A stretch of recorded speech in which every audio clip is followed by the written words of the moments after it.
So I'm going on an extended holiday and I needed some luggage. I needed a set quickly.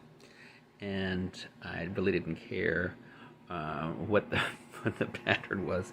I was basically going on price.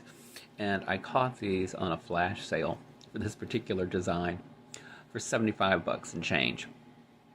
I thought it was a great value. They're very well made, and I will be able to spot these on the turnstile when they're being unloaded from luggage.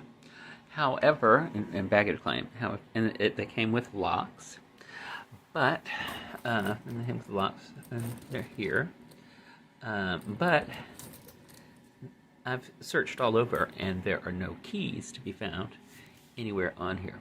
But anyway, all in all, I liked them, and I needed an entire set for this trip, and this will do. They're very nice. I like them. Yeah.